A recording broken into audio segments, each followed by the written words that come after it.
The village of Sylvanus-Dell lay nestled deep within the whispering embrace of the elderwood, a forest so ancient its trees touched the very hem of the sky. Here, homes were not merely built, but coaxed from the luminous heartwood of colossal alders, their smooth, pale surfaces glowing with a soft internal light that pulsed gently, like slow heartbeats, through the long enchanted nights. The air itself in Sylvanus-Dell was a tapestry woven from the scent of damp earth, night-blooming jasmine, and the faint, sweet dust of starlight that settled on every leaf and stone. In one such luminous dwelling, a small window overlooked the winding path that led to the heart of the elderwood. Through this window, on most nights, a young girl named Elara would watch the world sleep. Elara was not yet old enough for grand adventures, but her spirit was wide awake, particularly when the moon began its silent ascent. She had hair the color of midnight river stones and eyes like polished amber, and she possessed a quiet, watchful soul that often saw more than the grown-ups who bustled through their days. Tonight, however, was different. Tonight, Elara lay in her bed, a nest of down and spun moonlight, but sleep remained an elusive, fluttering moth just beyond her grasp. The usual soft glow of her walls, which always pulsed with a comforting rhythm, seemed muted, almost hesitant. The shadows in the corners of her room, usually friendly and soft, felt deeper, more opaque, as if they were holding their breath. A strange, subtle tension hummed in the air, like a forgotten note in a lullaby. Her gaze drifted to the window, drawn by an invisible thread. There, usually, the moon would hang like a pearl of pure magic, a radiant guardian pouring silver light over the world. Its presence was as constant as the tides, as comforting as a mother's embrace. It painted the elderwood in shades of charcoal and silver, turning every leaf into a sparkling gem, every stream into a ribbon of liquid light. The moon was the world's quiet promise that even in darkness, beauty and wonder would prevail. But tonight, the moon was not herself. Elara pushed aside her quilt and padded to the window, her bare feet silent on the cool, glowing floor. She pressed her nose against the smooth pane, her breath misting the glass. The moon, usually a grand, luminous disk, was a faint, bruised orb, a pale ghost of its former glory. Its light was not silver, but a sickly, watery gray, barely strong enough to cast a shadow. It flickered, almost imperceptibly, like a dying candle flame, and in its center, Elara thought she saw a faint, wavering tremor, as if it was struggling to hold itself together. The elderwood, usually a symphony of rustles and soft chirps under the moon's benevolent gaze, was eerily silent. No hoot of the ancient moss owl, no scuttle of the luminous beetle, no gentle sigh of the wind through the highest branches. Even the usually vibrant glow of the other houses in Sylvanus-Dell seemed diminished, their internal lights barely reaching the windows, leaving the village steeped in an unnatural gloom. It was as if the world itself was holding its breath, waiting for something, or perhaps mourning something lost. A shiver traced its way up Elara's spine, but it was not entirely of fear. It was a shiver of understanding, a deep, intuitive knowing that something was terribly, fundamentally wrong. The moon was more than just a light in the sky here in Sylvanus-Dell. It was the heart of the night, the weaver of dreams, the silent guardian of all growing things that thrived under its gentle gaze. Its weakening pulse meant the world was weakening too. The thought settled in Elara's chest, heavy and cold, like a stone dropped into still water. She knew she couldn't sleep. Her mind, usually calmed by the rhythmic glow of her room, now pulsed with a restless energy. She slipped out of her room, moving with the quiet grace of a forest creature, and made her way to the communal study, a room filled with scrolls and ancient texts lovingly tended by the village's oldest residents. On a low shelf, tucked away behind a stack of herbal remedies, was a book Elara had often consulted, The Celestial Tapestry, a guide to the night sky and its whispers. The book, bound in soft, supple leather that felt like a living thing under her fingertips, usually shimmered with faint, captured starlight. Tonight, it lay dull and inert. Elara pulled it out, her small hands trembling slightly. She knew the chapter she sought, the one about the moon, which the villagers affectionately called Luna, the Dreamweaver. It spoke of Luna not as a distant rock, but as a living spirit, the very soul of the night, whose light was the purest essence of hope and magic. She flipped through the delicate moth-eaten pages, the faint, shimmering script barely visible in the dim light. She found the passage, "When Luna falters, so too does the heart of the night. Her light is spun from the dreams of the living, and her radiance sustains the slumbering world. Should her glow dim, the threads of dreams unravel, and the veil between worlds thins, allowing shadows to lengthen and ancient fears to stir. Elara's breath caught in her throat. The words, once poetic and distant, now felt like an urgent warning. As she read, a faint, almost imperceptible hum began to vibrate through the floorboards beneath her feet. It was a low, resonant thrum, like the deep chord of a forgotten song, and it seemed to emanate from the very heart of the elderwood. It was a call, she realized, a soft, insistent summons. Her eyes, drawn by an unseen force, drifted back to the window. The moon, now a mere suggestion of light, pulsed with an almost imperceptible rhythm, mirroring the thrum beneath her feet. It was calling Hiridi. A strange resolve settled over Elara. She was just a child, yes, but she was Elara of Sylvanas Dell, a girl who saw the world's magic not as a story, but as the very air she breathed. She had always felt a kinship with the moon, a quiet understanding that transcended mere admiration. Now it felt like a friend was in distress, and she couldn't simply stand by. With a determination that surprised even herself, Elara pulled on her softest tunic and a pair of sturdy, worn boots. She grabbed a small satchel, stuffing in a few dried berries, a flask of water, and the ancient book. Before she left, her gaze fell upon a small, smooth river stone on her bedside table, one that had been gifted to her by her grandmother. It was said to hum with the memory of the elderwood, a tiny fragment of its ancient wisdom. She tucked it into her pocket, its cool way to comfort.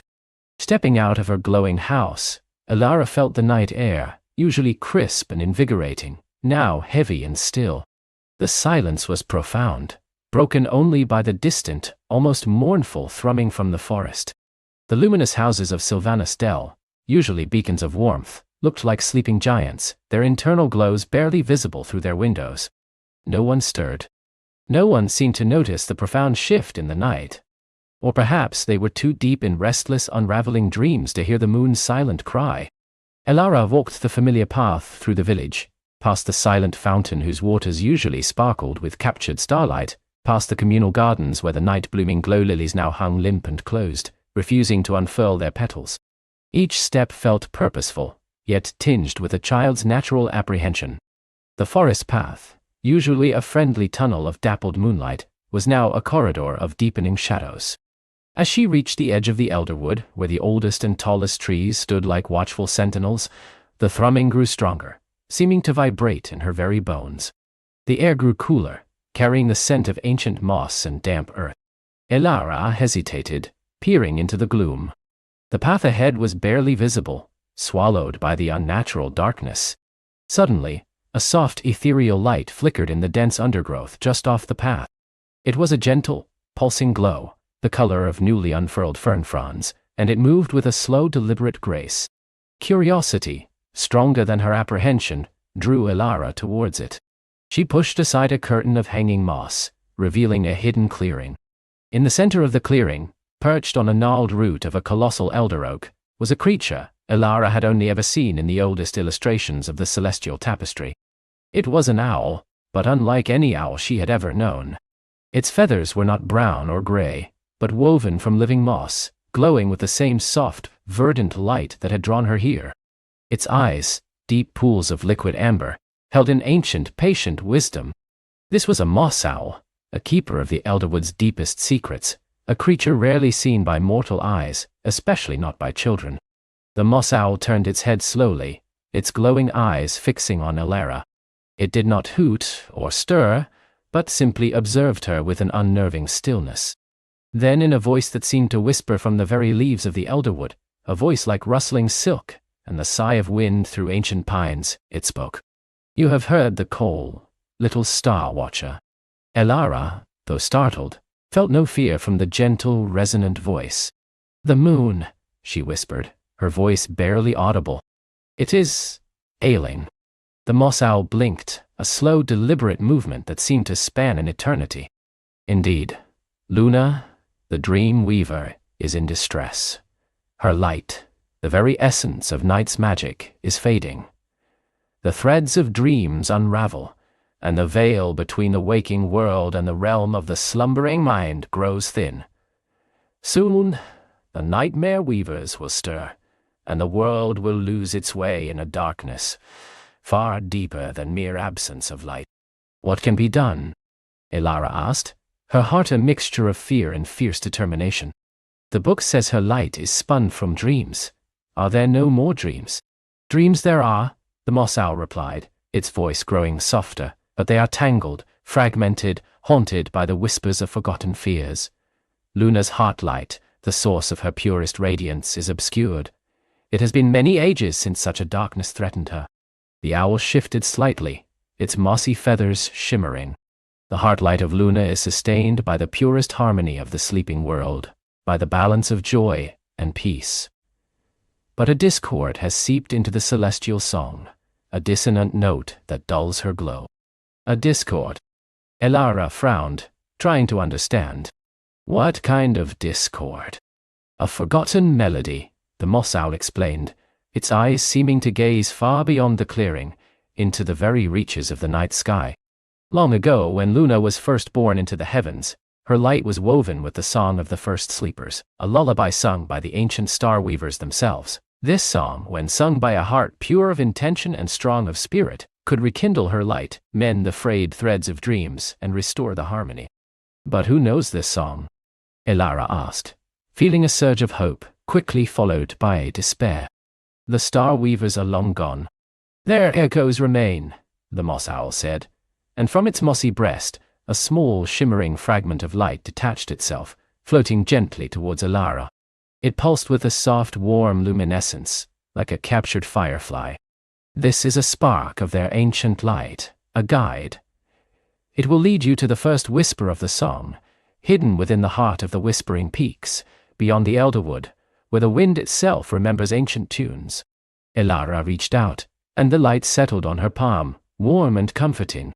It looked like a tiny glowing seed. The Whispering Peaks? She repeated, her voice barely a whisper.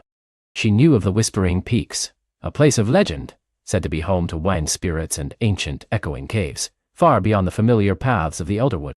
It was a journey of days, even for the swiftest of adults. The path is long, little star watcher, and fraught with the shadows that the fading moon allows to stir, the moss owl continued, its voice grave.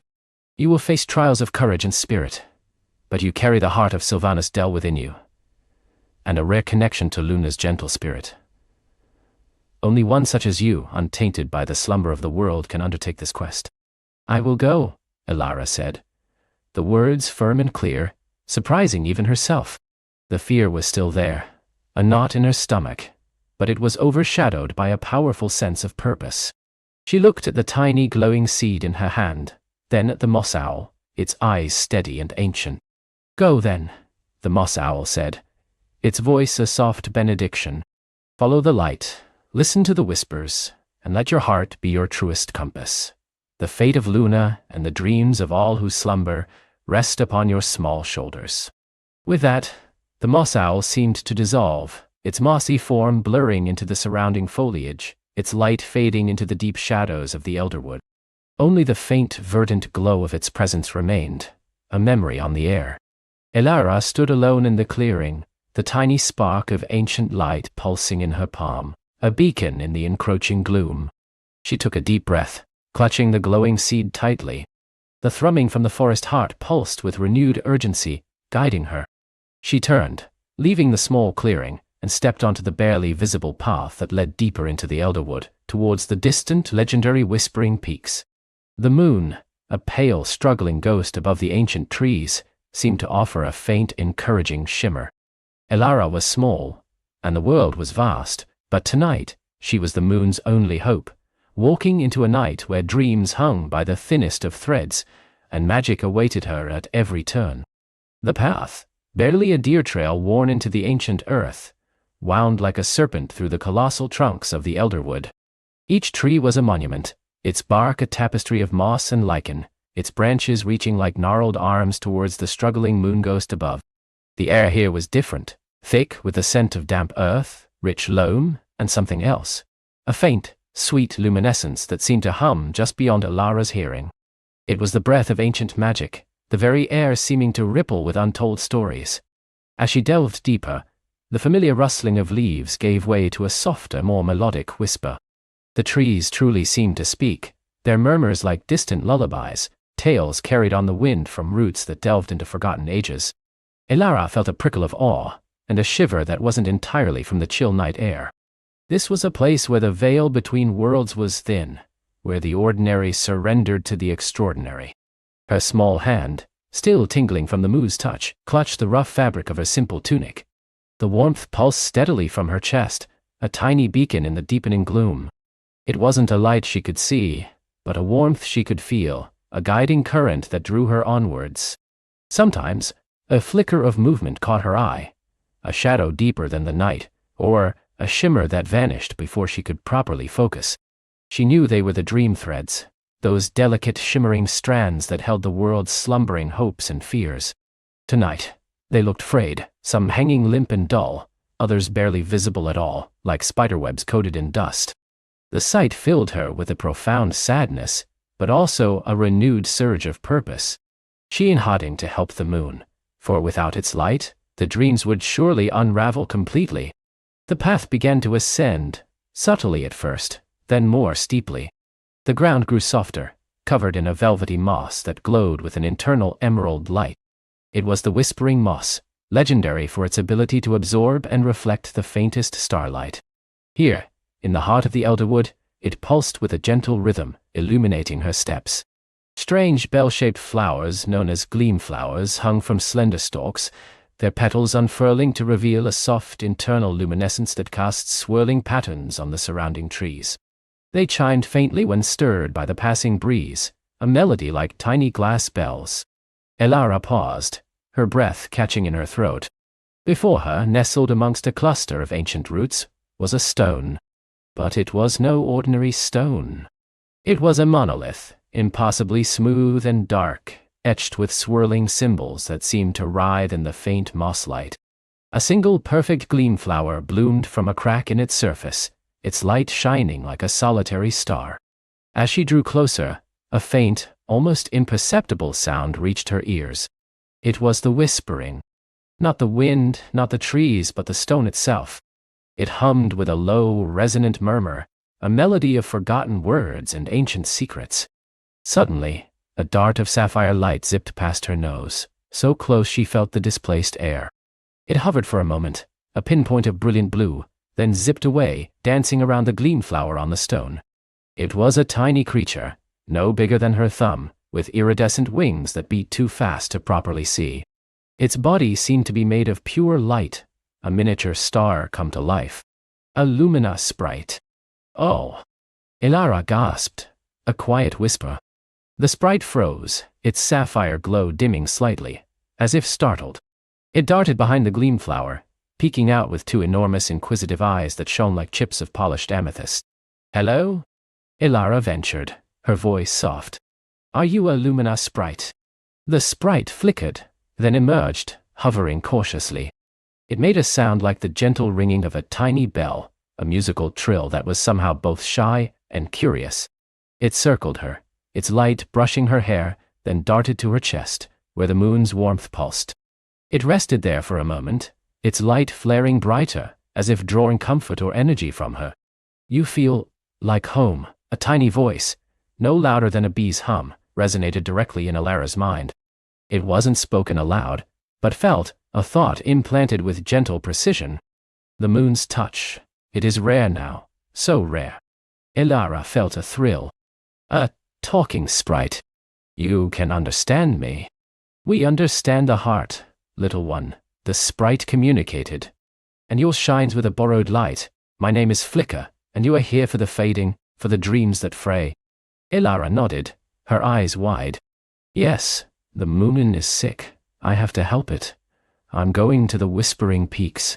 Flicker darted away from her chest, circling the gleam flower again, its movements agitated. "The peaks. Oh, that is far, and fraught with shadows.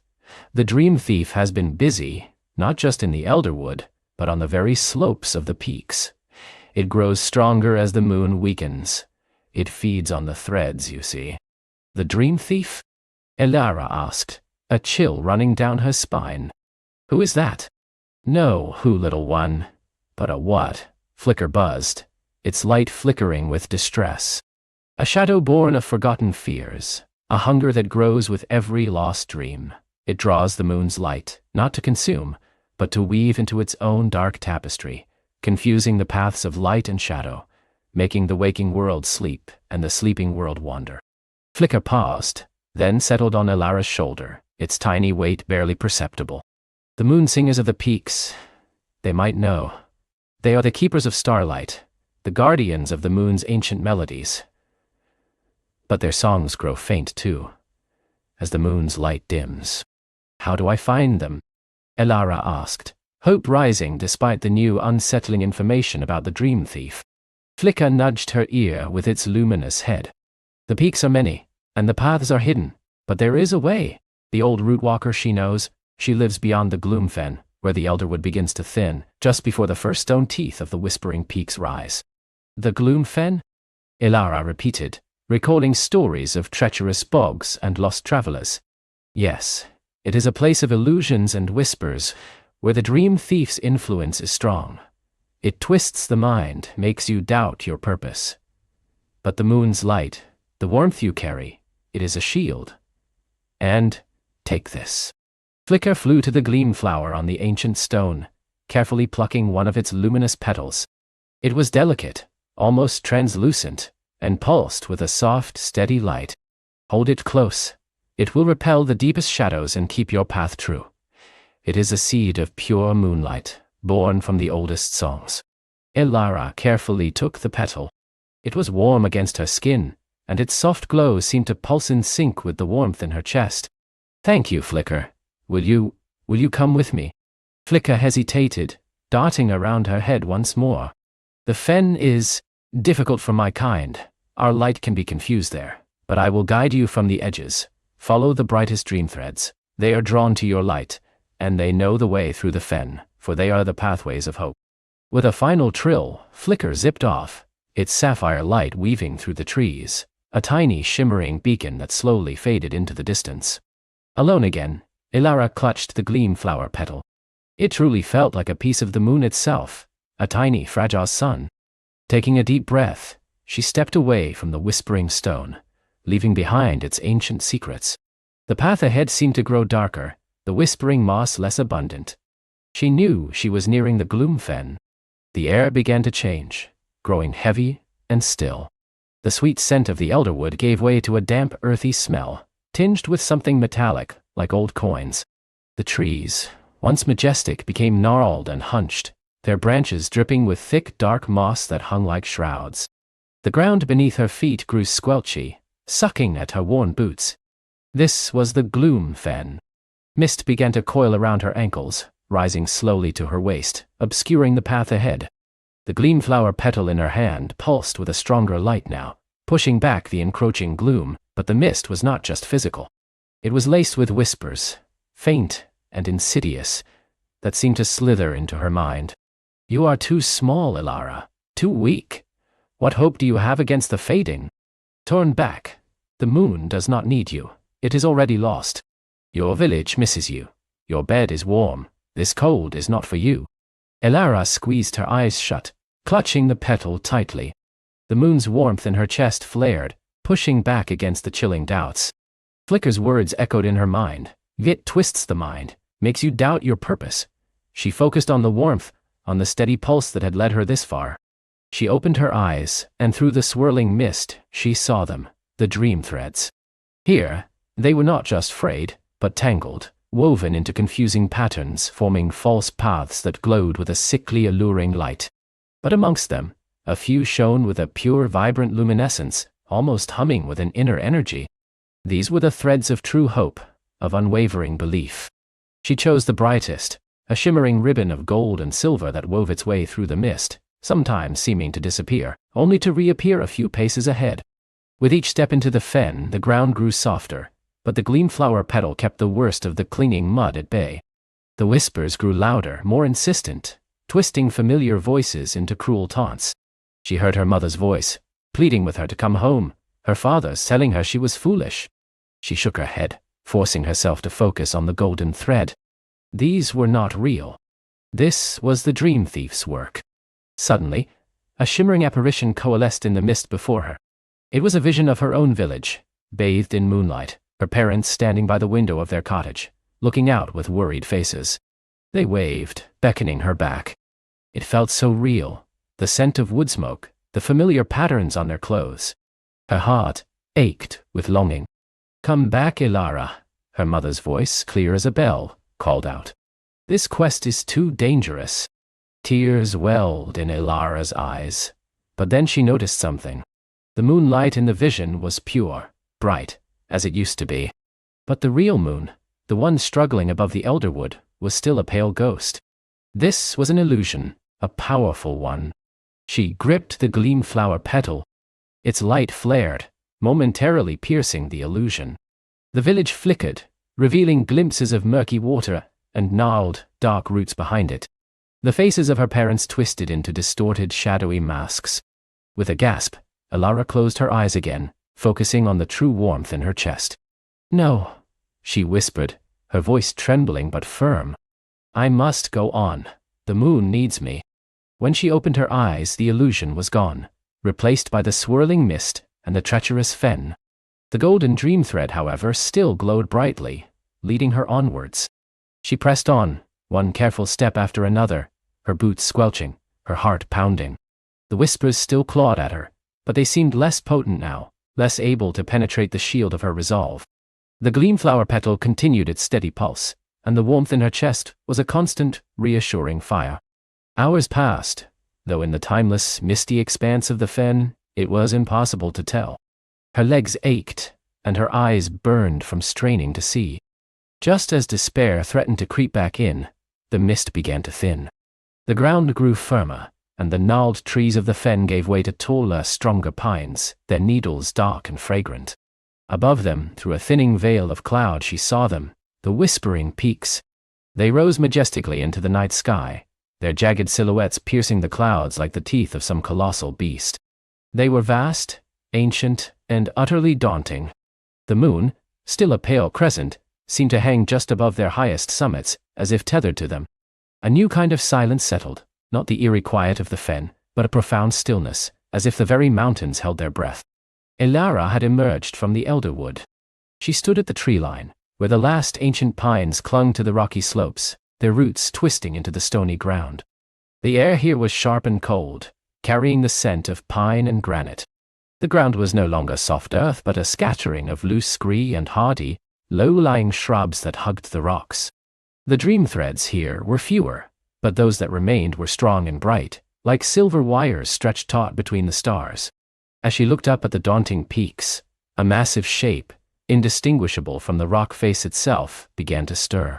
It was colossal, a mountainous sentinel, its form seamlessly blended with the granite. Slowly, ponderously, a giant head, carved from the very rock, lifted. Its eyes, twin caverns of shadow, opened, revealing deep, ancient wisdom. It was an earth spirit, a mountain guardian, awakened by her presence. Moss and tiny hardy alpine flowers grew on its stone skin. It moved with the slow, deliberate grace of ages, its limbs uncoiling from the mountainside. The movement sent a shower of pebbles cascading down the slope, and the sound resonated through the valley like distant thunder. Elara stood frozen, dwarfed by its sheer size, the gleam flower petal clutched so tightly it bit into her palm. The guardian lowered its head, its gaze resting upon her, not with malice but with an immense, timeless weariness. A voice, like the grinding of tectonic plates, rumbled in her mind, shaking the very ground beneath her feet. "A moon-touched heart walks my slopes. It has been long, too long. Guardian, pain it in her." Elara stammered, her voice a mere squeak against the mountain's roar. "I am called Grim," the earth spirit boomed, the vibrations echoing in her bones. "Sentinel of the peaks, what brings a flicker of life, a dream-bearer, to these ancient heights?" I have come for the moon," Elara managed, finding her courage. "It is fading. The dreams are fraying. Flicker, the luminous sprite," said the moon singers here might know how to help. Grim let out a sigh that sounded like the wind sweeping through 1,000 valleys. "The moon singers," Their voices are but whispers now. The shadow weaver grows bold. It has crept into the heart of the peaks, stealing not just the moon's light, but the very echoes of the ancient songs that bind this world to the stars. The shadow weaver? Elara asked, remembering Flicka's words about the dream thief. The same, Grim affirmed. A creature of doubt and despair, born from the world's forgotten sorrows, it weaves threads of illusion, not to destroy but to ensnare, to make the truth murky and hope a distant dream. It gathers the frayed dream threads not to mend, but to twist into snares. How can I stop it? Elara pleaded. How can I find the moon singers? Grim's colossal head turned, its gaze sweeping across the daunting peaks.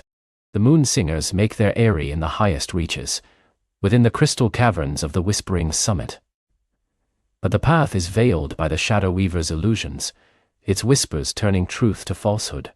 Few have found their way since the moon began to wane. But I have the gleamflower petal, Elara said, holding it up, and the moon's warmth. These are strong lights, Grim rumbled, a flicker of something akin to hope in its ancient eyes. But the shadow weaver's illusions are cunning. They will show you what you desire, not what is. They will show you easy paths that lead to nowhere, and dangers where none exist. You must learn to see with more than just your eyes, little dream bearer. You must see with your heart, and trust in the moon's true light.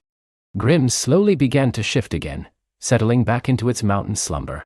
The path to the crystal caverns lies through the Valley of Echoes. It is a place where every word you speak, every doubt you harbor is thrown back at you. Be wary of your own thoughts. But before that, you must seek the Sunstone Cairn. It is a landmark, a gathering of stones that still hold a memory of true light. It will guide you to the valley's entrance. The moon singers placed it there in the long ago, when the world was bright. The colossal earth spirit's eyes slowly closed, its body once more merging with the mountain, becoming indistinguishable from the rock. The rumble faded, leaving only the sound of the wind sighing through the pines. Elara stood alone at the foot of the immense peaks, the weight of Grim's words heavy in her heart. The Sunstone Cairn, the Valley of Echoes, the Crystal Caverns, the Shadow Weaver. Her quest was clearer, but no less daunting. She had a direction, a purpose, and the gleamflower petal pulsed with renewed strength in her hand. The moonlight in her chest felt like a burning ember, ready to face the night. She looked up at the whispering peaks, their summits lost in the swirling clouds, and knew her journey had only just truly begun. She looked up at the whispering peaks, their summits lost in the swirling clouds, and knew her journey had only just truly begun. The air grew thin and crisp as Lyra began her ascent, the path winding upwards like a forgotten ribbon. Ancient, gnarled trees, their branches laden with silvery moss, reached out like skeletal fingers, their leaves rustling with secrets the wind carried from higher altitudes. Each step was a deliberate act, her small boots crunching on loose scree and exposed roots. The moonlight in her chest pulsed, a warm, steady beat, mirroring the determined rhythm of her heart. The gleamflower petal clutched tight in her hand emitted a faint, comforting warmth, its soft glow barely visible against the encroaching twilight. The higher she climbed, the more the world below seemed to shrink, fading into a tapestry of deep greens and blues. The clouds which had seemed so distant now swirled around her, sometimes parting to reveal dizzying drops into misty valleys, sometimes enveloping her in a damp, silent embrace. It was a landscape of stark beauty and silent grandeur, where time itself seemed to move differently, measured in the slow erosion of stone and the patient growth of ancient pines. As night deepened, Lyra sought shelter beneath a colossal, granite overhang, its rough face streaked with veins of iridescent ore that shimmered faintly in the dim light. She huddled close, feeling the cold seep into her bones, but the moonlight within her chest seemed to expand, casting a soft inner glow that chased away the deepest chill.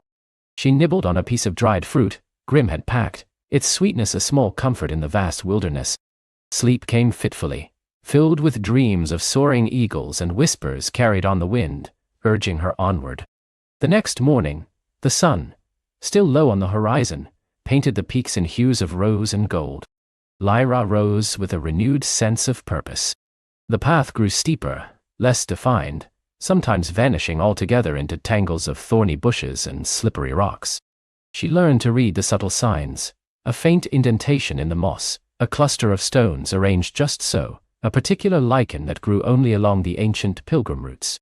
Her senses sharpened. She heard the distant cry of a mountain hawk, the rustle of unseen creatures in the undergrowth, the murmur of hidden springs. One afternoon, as she navigated a particularly treacherous stretch, a faint ethereal melody drifted through the air. It was a sound like wind chimes made of moonlight, delicate and hauntingly beautiful. Lyra paused, listening. The melody seemed to beckon, drawing her off the main path towards a hidden grotto. Curiosity, stronger than caution, pulled her forward. She pushed through a curtain of shimmering vines, their leaves glowing with a faint phosphorescence, and found herself in a small, secluded clearing. In its center, a pool of water, impossibly clear, reflected the sky like a liquid mirror. And on a mossy bank beside it, sat a creature of breathtaking grace. It was a failing, no taller than Lyra's knee, with skin like smooth river stones, hair spun from spider silk and starlight, and wings like a dragonfly's, iridescent and translucent. It held a tiny bowed instrument carved from a single polished seed, from which the moonlit melody flowed. The failing looked up, its eyes, the color of deep forest pools, meeting hers without fear. It ceased playing, a soft smile gracing its delicate lips. "Greetings, moonchild," it whispered, its voice like the rustle of dry leaves. "You travel far from the lowlands." Lyra, awestruck, managed a small curtsy. "Greetings, failing. I am Lyra. I seek the sunstone cairn." The failing tilted its head, its wings fluttering softly. "A long journey, and a perilous one. The peaks hold many secrets, and not all are gentle. But you carry the moonlight, and a fragment of hope." It gestured to the gleamflower petal in Lyra's hand. "The gleamflower remembers the sun. It will guide you, if you listen with your heart, not just your ears." "Grim told me I must pass through the Valley of Echoes," Lyra said, "and then the Crystal Caverns." "The Valley of Echoes," the failing mused, "is a place where truth and illusion dance. Be wary of what you hear, for not all sounds are what they seem. And the Crystal Caverns, they hold both blinding beauty and chilling darkness. The Shadow Weaver's influence stretches far, even there." The failing's eyes, usually so serene, held a flicker of concern. "But you are not alone, Lyra. The mountains protect those with pure hearts. Listen to the wind, speak to the stones, and they will whisper their ancient wisdom." With a graceful movement, the failing plucked a small glowing berry from a nearby bush, its skin shimmering with an inner light. "Eat this, moonchild. It will sustain you and keep your spirit bright through the darkest passes." Lyra took the berry, its skin cool and smooth against her fingers. She thanked the failing, feeling a profound sense of gratitude. As she ate the berry, a gentle warmth spread through her, chasing away any lingering weariness. The failing smiled, then raised its tiny instrument once more, and the moonlit melody filled the grotto, weaving a spell of peace and courage around Lyra. She knew she had found a moment of true magic, a small blessing on her arduous path. As she prepared to leave, the failing gave a final, knowing nod. "Follow the whispers of the wind, Lyra. They will lead you to the valley." Refreshed and emboldened, Lyra continued her climb. The failing's words echoed in her mind, a comforting promise. The mountains, once daunting, now felt less like an obstacle, and more like an ancient living entity, slow to reveal its secrets, but willing to guide those who sought them with respect. The air grew thinner still, and the landscape became more stark, yet she felt a growing connection to the wild beauty around her. After several more days of relentless trekking, the terrain began to change. The towering peaks gave way to a series of undulating ridges, and the dense pine forests thinned, replaced by sparse hardy shrubs clinging to the rocky slopes. The wind, which had been a constant companion, now carried a strange quality, a faint, almost imperceptible hum that vibrated in the very air. One morning, as the sun began to warm the eastern sky, Lyra crested a final ridge and gasped. Before her lay a vast, bowl-shaped depression, its floor a mosaic of strangely shaped rock formations, some resembling colossal, petrified waves, others soaring like natural spires. This was the Valley of Echoes. The hum intensified as she descended into the valley, a low, resonant thrum that seemed to emanate from the very earth. The air here was strangely still, yet filled with a cacophony of faint sounds. She heard the distant rush of a waterfall, the chirping of unseen insects, the murmur of voices speaking in forgotten tongues, all layered over each other, indistinct and ethereal. It was as if the valley had absorbed every sound ever made within its boundaries, holding them in an eternal, swirling chorus. Lyra took a cautious step onto the valley floor. The ground was smooth, almost polished in places, made of a dark, resonant stone. As her boot touched the surface, a low, booming echo reverberated through the valley, not just from her step, but from countless other sounds that seemed to be triggered by her presence. A whisper of wind became a mournful wail, a drop of water a crashing deluge. The sheer volume of overlapping sounds was disorienting, a dizzying assault on her senses. She remembered the Failing's warning, "Be wary of what you hear, for not all sounds are what they seem." Lyra closed her eyes, trying to block out the overwhelming auditory input, but the echoes resonated within her very bones. This was no ordinary valley. It was a living amplifier, a memory chamber of sound. The gleam flower petal in her hand glowed a little brighter, its warmth a steady anchor. The moonlight in her chest, however, began to feel strange, as if the echoes were distorting its gentle pulse. She tried to focus, to find a single, true sound amidst the chaos. It was like trying to catch a single snowflake in a blizzard. She started to walk, slowly, carefully, her hands outstretched. The echoes followed her, mimicking her movements, turning every rustle of her clothes into a thunderous roar. Some of the echoes were beautiful, like the harmony of a celestial choir, but others were unsettling, filled with sorrow, fear, or anger, fragments of emotions caught in the valley's acoustic web. As she delved deeper, the rock formations grew more elaborate. Some twisted into spirals, others formed natural amphitheaters. It seemed as though the very stones here had been shaped by sound. She noticed strange symbols carved into the smoother surfaces of some rocks, ancient runes that seemed to shimmer faintly with residual magic. Suddenly a voice, clear and distinct, cut through the chaotic symphony. "Who treads upon the memory of ages?" It was deep and resonant, yet strangely gentle, like the slow rumble of the earth itself. Lyra spun around, her heart pounding. Standing atop one of the towering rock spires was a figure draped in robes the color of twilight, woven with threads that seemed to absorb and reflect the faint light of the valley. Its face was obscured by a deep hood, but Elara could sense ancient wisdom emanating from it. This must be the guardian, or perhaps a spirit of the valley itself. "I am Lyra," she said, her voice sounding small amidst the echoes. "I seek passage to the Sunstone Cairn. I was told I must pass through the Valley of Echoes." The robed figure descended from the spire, moving with a fluid grace that seemed to defy gravity. Its footsteps made no sound, yet Lyra heard the distinct echo of each one, a soft chime followed by a deep resonance. "The valley tests those who enter," the figure said, its voice now closer, yet still imbued with the valley's peculiar acoustics. "It reveals the truth of one's heart, and the echoes of one's mind. What do you hear, Lyra?" Lyra hesitated. "I hear everything. 1,000 sounds, 1,000,000 whispers.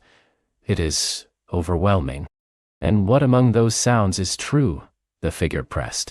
"What resonates with your own truth?" Lyra closed her eyes again, trying to filter the noise. She thought of Grimm's kindness, the Failing's melody, the gentle pulse of the gleamflower petal, the steady beat of the moonlight in her chest. She focused on that inner light, that unwavering warmth. Slowly, miraculously, the chaotic din around her began to recede, like water draining from a pool. The harsh, unsettling echoes faded first, replaced by softer, more harmonious sounds. She still heard the multitude of whispers, but now they felt less like a storm, and more like a gentle breeze, carrying individual stories, fragments of ancient songs, soft laughter, and quiet sorrow. "Sorrow. I hear the heartbeats of the mountain," Lyra said, opening her eyes. "The whispers of life, the stories of time." The robed figure inclined its head. "Indeed, the valley does not merely echo sound, but the intentions behind them. It reflects the inner state of those who enter. If your heart is troubled, you hear discord. If your spirit is clear, you hear harmony." It paused, its gaze seeming to pierce through her, though its face remained unseen. "You seek the Sunstone Cairn to heal the Gleamflower, yes? A noble quest, born of compassion." Lyra nodded, holding up the gleamflower petal. Yes, it is fading, and with it, the light of the lowlands. The path to the sunstone cairn lies beyond the crystal caverns, the figure confirmed. But the caverns are labyrinthine, and often disorienting. The Shadow Weaver's touch is strongest there, twisting light and shadow, turning beauty into illusion. The figure reached out a hand, revealing a glimpse of ancient gnarled fingers. It did not touch Lyra but pointed to a particular rock formation, a massive crystalline arch shimmering faintly in the distance. That archway marks the true passage, but beware the song of the stones. It is a siren's call for those who are lost in the caverns, promising warmth and rest, but leading only to oblivion. How will I know the true path? Lyra asked, a shiver running down her spine at the mention of the Shadow Weaver. Your light, the moonlight in your chest, will guide you, the figure replied. It is pure and cannot be deceived by shadow. Let it shine brightly, Lyra, and it will illuminate the way. And remember the gleamflower. Its hope is a powerful shield against despair. With that, the robed figure began to dissolve, not into mist, but into the very echoes of the valley, its form shimmering and fading until only the lingering resonance of its voice remained. Go now, Moonchild, the path awaits. Lyra stood for a moment, absorbing the wisdom and the fading presence of the Valley Guardian. Her heart felt lighter, and the chaotic echoes had truly settled into a harmonious symphony around her. She felt she had passed a test, not of strength, but of inner clarity. She now understood that the Valley of Echoes was not a place to be fought, but to be listened to be understood with the heart. With renewed courage, she began to walk towards the crystalline archway the Guardian had indicated. The ground beneath her feet began to change, becoming less like polished stone and more like a coarse crystalline sand that glittered underfoot. The air grew colder, and a faint, earthy smell replaced the clean mountain scent. The sun was beginning to set, casting long purple shadows across the valley, but the archway ahead seemed to emit its own soft internal glow.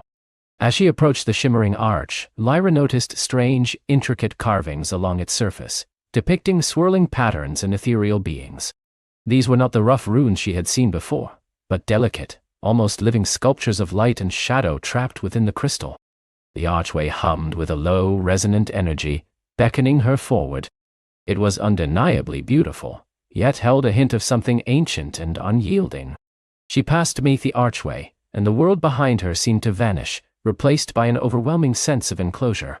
The air grew heavy with the scent of damp earth and mineral, and the faint harmonious echoes of the valley faded, replaced by the deep silent hum of the earth itself. She was no longer under the open sky, but in the mouth of a vast subterranean realm. Before her stretched an immense cavern, its ceiling lost in impenetrable darkness, its walls glinting with countless crystalline formations. This was the entrance to the crystal caverns. The sheer scale of it was breathtaking. Columns of crystal, thick as ancient trees, rose from the floor to meet unseen ceilings, while delicate needle-like formations dripped from above, catching the faint ambient light and scattering it into a million shimmering points. The ground was uneven, a mix of smooth crystal-laced rock and soft, silty earth.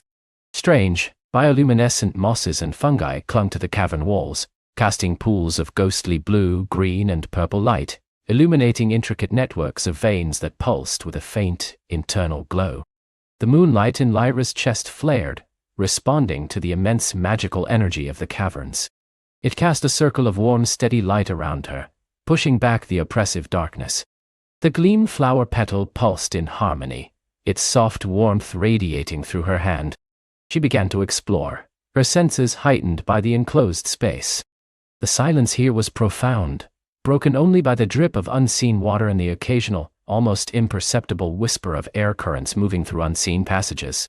It was a silence that felt heavy, pregnant with ancient secrets. As she delved deeper, the caverns became a dizzying labyrinth. Passages twisted and turned, opening into vast grottos or narrowing into tight squeezes. The crystal formations grew more elaborate, forming natural sculptures of incredible beauty. Some resembled frozen waterfalls, others vast, shimmering flowers, and some even took on the eerie resemblance of sleeping beasts, their crystalline eyes gleaming in the faint light. Lyra remembered the Guardian's warning about the Song of the Stones. She listened carefully, but for now, There was only silence, punctuated by the gentle music of dripping water. The moonlight led her, its glow intensifying slightly when she chose the correct path, dimming when she veered off course. It was an intuitive guidance, a deep knowing that resonated with her own inner compass. She passed through chambers where the walls seemed to breathe with light, glowing with an internal luminescence that pulsed slowly, like a giant, slumbering heart. In one such chamber, she found a subterranean stream, its waters so clear they seemed invisible, flowing over a bed of polished amethyst pebbles. She knelt and cupped her hands, drinking deeply. The water was cool and refreshing, tasting faintly of minerals and pure magic. Hours turned into what felt like days within the timeless realm of the caverns. Lyra ate sparingly from her provisions, relying more and more on the strange berries given by the feeling, which still provided a gentle, sustained energy. Fatigue began to set in, a creeping weariness that tugged at her resolve. The constant shimmering beauty of the crystals, while enchanting, also began to feel disorienting, their myriad reflections playing tricks on her eyes. Shadows stretched and danced, seeming to take on fleeting, menacing shapes. It was then that she heard it. A faint, melodious hum, like a distant choir, weaving through the silence. It was beautiful, undeniably so, promising warmth, rest, and an end to her journey. The song of the stones. The guardian's warning echoed in her mind. This was the siren's call. The sound seemed to emanate from a side passage, a tunnel that opened into a chamber bathed in a soft golden light, a stark contrast to the blues and purples she had grown accustomed to. It looked inviting, a haven from the cold and the darkness. Her tired limbs ached, and her mind yearned for rest. For a moment, she felt an overwhelming urge to follow the song, to surrender to its gentle promise. But then, the moonlight in her chest flared with a sudden, intense warmth, almost burning. The gleamflower petal pulsed wildly in her hand, its gentle light turning a vibrant, emerald green, a color of warning. The warmth of the moonlight and the urgency of the gleamflower's pulse cut through the alluring enchantment of the song, reminding her of her purpose, her quest, and the wisdom she had gained. She clenched her jaw, shaking her head. Endo toten. This is the Shadow Weaver's trick. Oh, the golden light, the promise of ease, it was all an illusion. The true path, she knew, would not be so overtly tempting. She focused on the steady, unwavering light of the moonlight, and the fierce, defiant glow of the gleamflower petal. With a deep breath, she forced herself to turn away from the beckoning passage and continued along the darker, less inviting main path. As she moved further, the alluring song faded, replaced by the familiar silence and the gentle drip of water. The shadows seemed to recede, no longer twisting into menacing forms, but resuming their natural shifting dance in the cavern's ambient light. She had resisted. She had listened to her inner truth, to the guidance of the pure magic she carried. The path grew narrower, the air colder, and the crystal formations here were less beautiful, more jagged, like teeth. This was a deeper, older part of the caverns, untouched by the deceptive glamour of the Shadow Weaver's influence. She felt a profound sense of relief, followed by a renewed surge of determination. She was nearing something significant. She could feel it. The moonlight pulsed with an almost urgent rhythm, and the gleamflower petal glowed steadily, a beacon in the deep earth. After what felt like an eternity, the passage widened into a truly immense chamber, unlike any she had seen before. Its ceiling was impossibly high, a vast dome sparkling with untold numbers of tiny glowing crystals, like a subterranean sky filled with countless stars. In the very center of this chamber, rising from a pool of shimmering silver liquid, stood a towering monolith of pure translucent crystal. It glowed with an internal light, not the blues and greens of the cavern flora, but a warm, vibrant orange, like the heart of a gentle flame. This was no ordinary crystal. This was the source of the Sunstone Cairn's power, or perhaps a fragment of it. The air around it hummed with palpable energy, a profound warmth that chased away the last vestiges of cold and weariness. Lyra knew with a certainty that settled deep in her soul that she was close. The journey through the crystal caverns had led her to a place of immense power and ancient light. Lyra knelt before the glowing crystal, its warmth a tangible presence against her skin, chasing away the last vestiges of cold and weariness. It pulsed with a slow, steady rhythm like a sleeping heart. This was not the vast sunstone of legend, but something more intimate, more alive. A fragment, yes, but a fragment imbued with such profound essence that it felt complete in itself. It was the sunstone's heart sharding, she realized, a seed of its power, detached long ago and hidden away for safekeeping. Hesitantly, she reached out, her fingers trembling slightly, not from fear, but from the immense reverence she felt. As her fingertips brushed the crystal's smooth, warm surface, a jolt, not of electricity, but of pure, gentle light passed through her. It wasn't painful, but exhilarating, like 1,000 tiny stars blooming within her veins.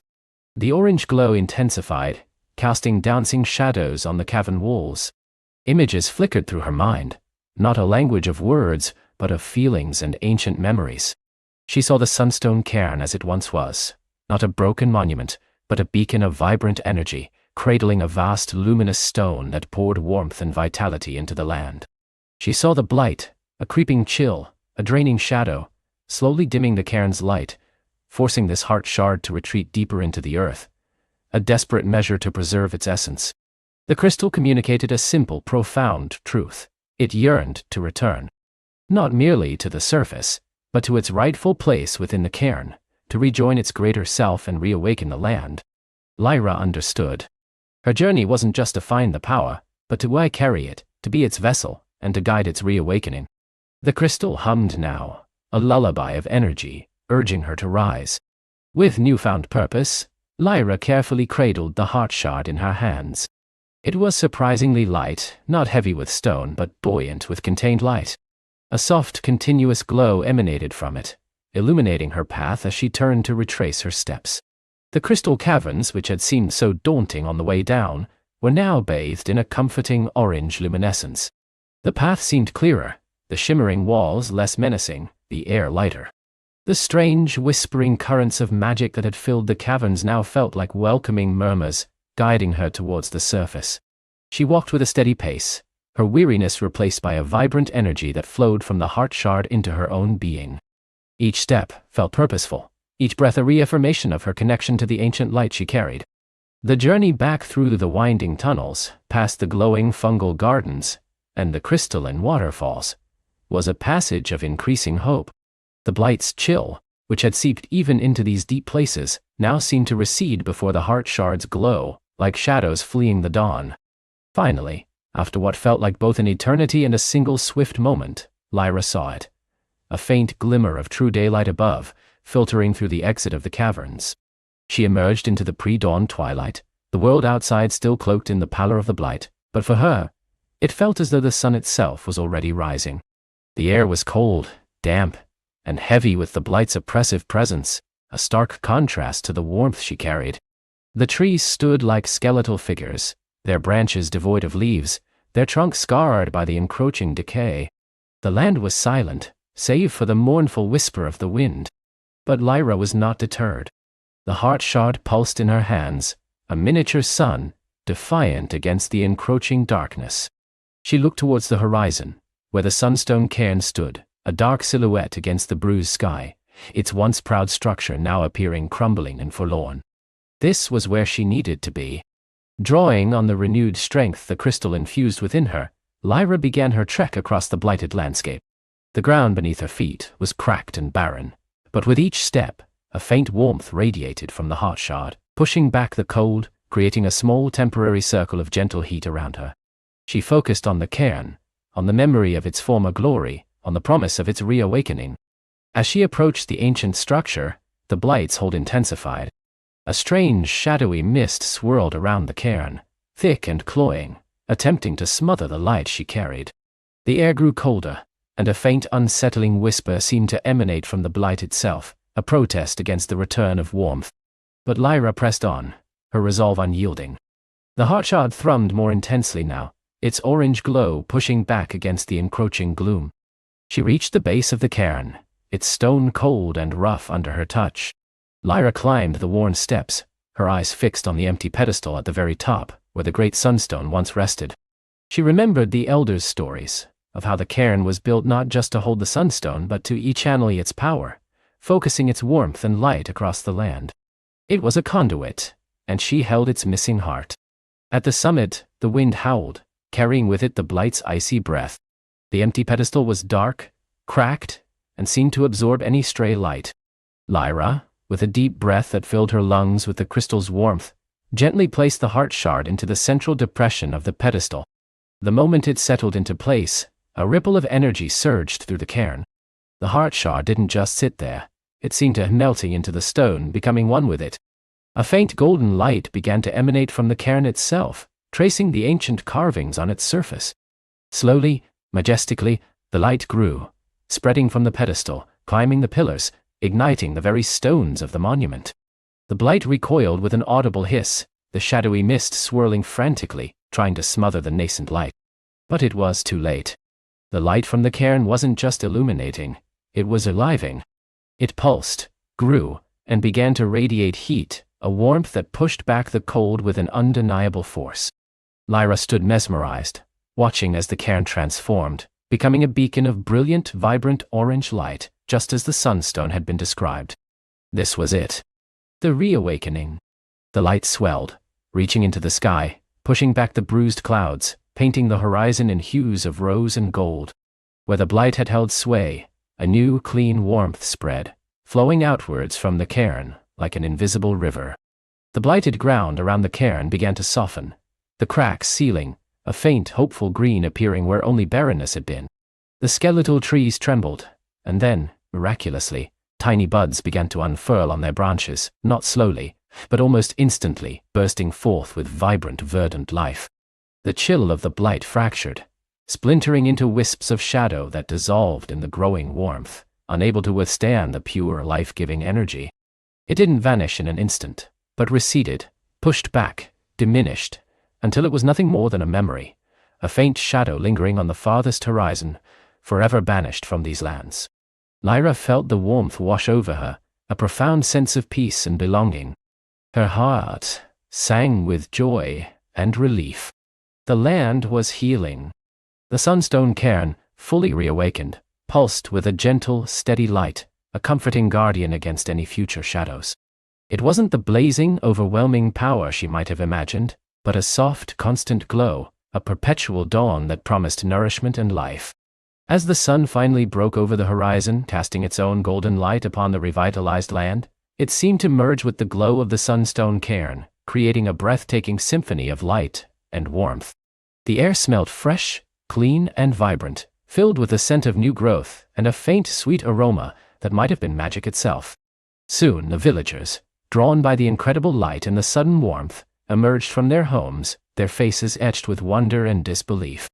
They saw Lyra standing at the summit of the now radiant cairn, bathed in its soft orange glow, a figure of quiet strength and profound hope. They saw the green returning to their fields, the flowers blooming, the trees reaching for the sun. A ripple of gasps, then murmurs of joy, and finally, a chorus of cheers filled the morning air. Lyra smiled, a deep, contented smile that reached her eyes. She had done it. Not alone, for the sun's heart shard had guided her, but with her courage, her hope, and her unwavering belief in the light. The sunstone cairn was whole again, its heart beating steadily, pouring life into the world. And Lyra, the quiet seeker, had become its gentle guardian, a beacon of hope in a world now bathed in the enduring warmth of ancient light. She knew her journey was over, but a new story had just begun. A story of healing, of growth, and of the never-ending magic that sleeps within the heart of the world, waiting for a brave soul to awaken it. And as the sun climbed higher, warming the world Lyra had helped restore, she felt a profound sense of peace settle over her, knowing that all was well, and all would be well, under the gentle, watchful light of the sunstone.